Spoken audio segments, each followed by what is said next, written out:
महिषासुर ने अपनी असुरता दिखाते हुए ब्रह्मलोक पे आक्रमण कर दिया। ब्रह्मलोक कौन सा लोक है मालूम है?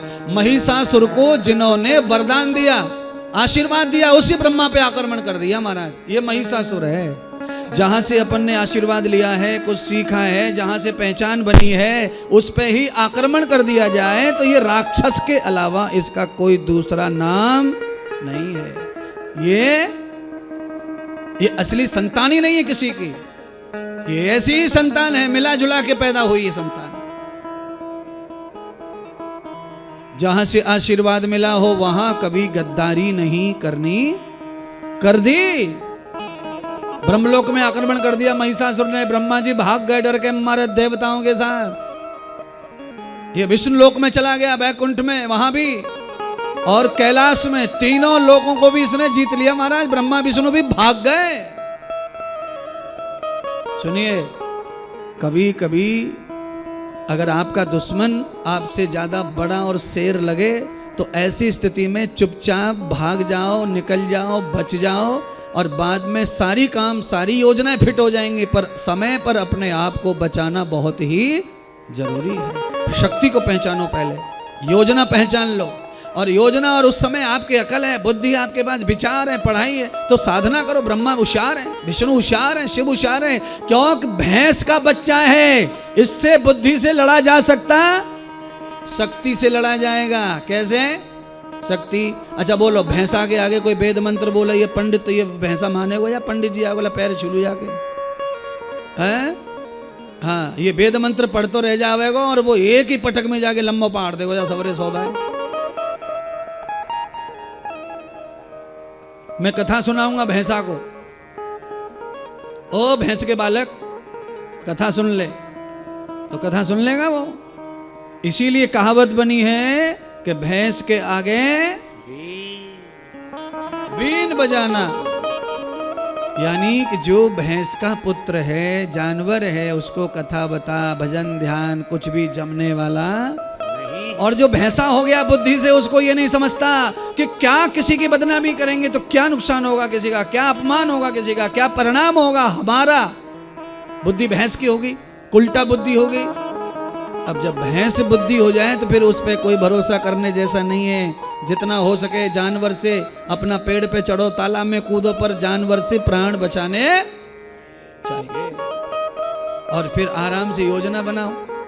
योजना बना के जाल लेके आओ, धनुष लेके आओ, राइफल लेके आओ, उड़ा दो साले को, मैदान कर दो उसका। योजना से होगा सब।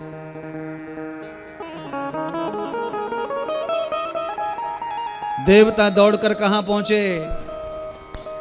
3 लोक 14 भवन में महिषासुर का राज्य हो गया महाराज।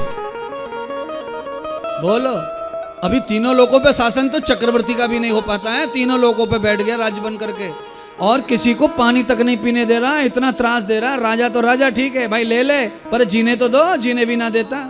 छुपे बैठे तीनों देवता, सब देवताओं के साथ छुप के बैठ गए हिमालय में जाके, कंदराओं में, गुफाओं में, और वहां जाकर उनके पास कोई मार्ग नहीं है। उसी माता दुर्गा के चरणों में जाकर गिर पड़े, हारे थके, हे माँ रक्षा करो, भवानी हे दुर्गा रक्षा करो। माता रानी ने तीनों देवताओं की, ब्रह्मा विष्णु महेश आदि इंद्र आदि देवताओं की रक्षा करने के लिए निश्चय कर लिया कि अब तो जाना ही पड़ेगा। तो माता रानी ने 16 श्रृंगार किए हैं आज पहली बार।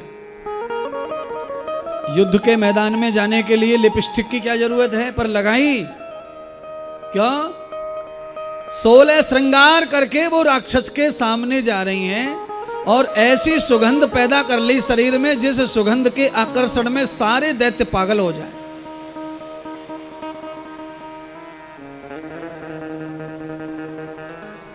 ऐसे ऐसे सेंट आ रहे हैं बाजार में, परफ्यूम के आप छिड़क लो, विश्व मोहिनी सेंट आ रहा है, कमाल की सेंट। आज का सेंट नहीं है ये। भवानी जगत माता दुर्गा ने शेर पे सवार होकर के 4 भुजाएं धारण कर ली, बाकी सब साइड में कर दी। धर्म, अर्थ, काम और मोक्ष, ये 4 बल ले लिया हाथ में, पुरुषार्थ हाथ में ले लिया देवताओं की सेवा के लिए। सिंह पे सवार होकर के सुंदर सी साड़ी धाड़ी पहनकर लाल जोड़े में मैया तैयार हुई। लाल जोड़े में, लाल जोड़े का मतलब समझते हो? दुल्हन जब दूल्हा के साथ में यज्ञ कुंड पर फेरे लेने जाती है उस समय लाल जोड़ा ही शोभा देता है। उससे पहले हल्दी में और कोई पूजा में कैसे भी पहन लो कपड़े, पर विवाह के समय अग्नि स्वरूप होना चाहिए। अग्नि का जो तेज है उस तेज के मैच में कपड़े होने चाहिए दुल्हन के। लाल बिंदिया, लाल सिंदूर, लाल लाल सब हो गया, सेंट छिड़क लिया और चली गई महाराज। हिमालय का मतलब है अब जा रही है माता रानी, जिधर से सुंदर शीतल मंद सुगंध हवा चलती है उधर से माता प्रवाह कर रही है और पहुंच गई जहां महिषासुर राज्य कर रहा था, वहां पहुंच गई। महिषासुर के राज्य में गई। आहा, ऐसी खुशबू, ऐसी खुशबू, ऐसी खुशबू। महिषासुर के महल में वो खुशबू चली गई महाराज। महिषासुर ने खुशबू को सूंघा और खुशबू सूंघने के बाद महिषासुर ने अपने द्वारपालों को, सैनिकों को, सेनापतियों को कहा ये खुशबू कहां से आ रही है, जाओ इसकी खोज करके लाओ। शुंभ निशुंभ दोनों दैत्यों को सेना के साथ में भेजा गया।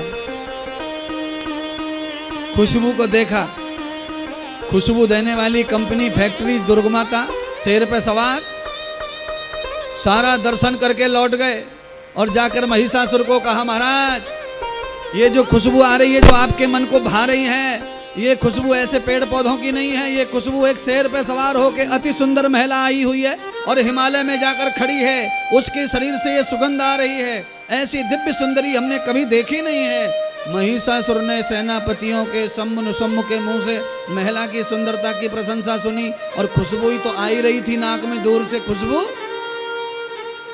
महिषासुर ने कहा उस महिला को जाकर न्योता दो हमारी तरफ से, उसे हमारे दरबार में लाया जाए, पर महिला से दूर रहना, उसे छूना मत। क्यों? अगर वो ऐसी दिव्य सुंदरी है तो वो केवल हमारी पत्नी बनेगी, तुम लोग उसे छूना मत।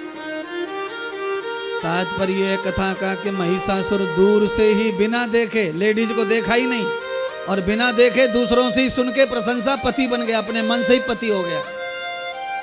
औरत पति मानेगी कि नहीं मानेगी, जूतों से कूटेगी कि पीटेगी ना, मैं पति हूं, वो मेरी पत्नी है, ऑलरेडी पत्नी है मेरी। तो बोलो तेरे बाप का है, जिसको सुंदर देखेगा उसी को ठेका कर लेगा। सामने वाले को भी तो बोलने दे, वो भी तो कुछ कहे तेरे बारे में। हाँ? अच्छा आप बताइए ना, सब अपने मन से बताओ ना, भैंसे का रंग कैसा होता है, माथा कितना बड़ा, बस इतना ही ठीक है, समझ लो। अब मुझे लगता नहीं कि कोई भैंसे को पसंद कर लेगा।